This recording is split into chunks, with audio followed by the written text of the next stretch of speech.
So I have two main questions. Okay. One would be, I am a student at a state university, Okay.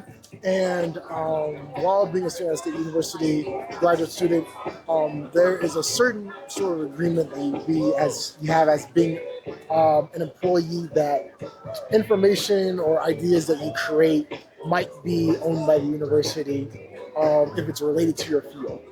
Okay. Right, which is very broad in your. Well, it depends upon the agreement that you've entered into, right? Yeah. And then the question is, because I have a business, I have a startup, is there any sort of basis through which the university would be able to come at me and say, hey, you stole the research that you did here? So it's not a you stole a research thing, right? It is a if you're working at Carnegie Mellon University and you're an employee of Carnegie Mellon University, right? You're using you have an idea about a new type of glue, and you come up with it sitting at a lab table inside of a Carnegie Mellon University laboratory, right? And then you write it down with a Carnegie Mellon pen on Carnegie Mellon paperwork, and then you experimented it in their lab. They're going to own part of that idea. Yeah. Right?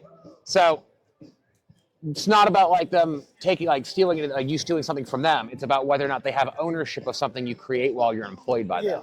And I guess that's the main question, because if I'm employed by them, so they give me money to be a student on my student hours, which might require off hours as well, because being a student, being a TA, all that type of stuff, technically still counts.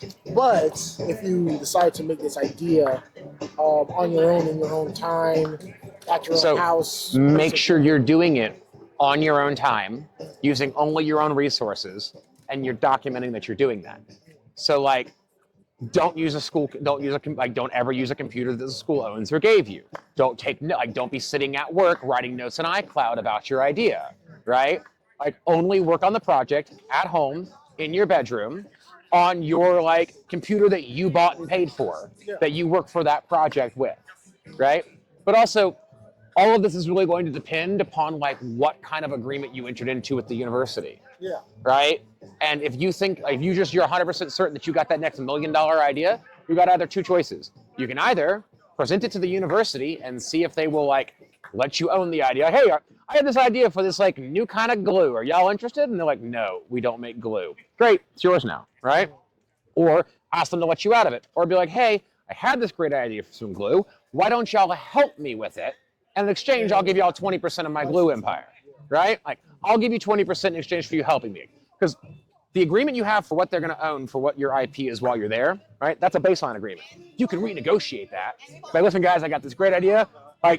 Attention deans, I'm here today offering you 5% of my glue empire in exchange for you not taking 100% of it, right? And if you don't accept that, then I'm not going to do any more thought on my glue formula till I graduate. But so in 5 years, I could own $1 billion glue company, or in 1 year, we could have $1 billion glue company, and you can have 5% of it.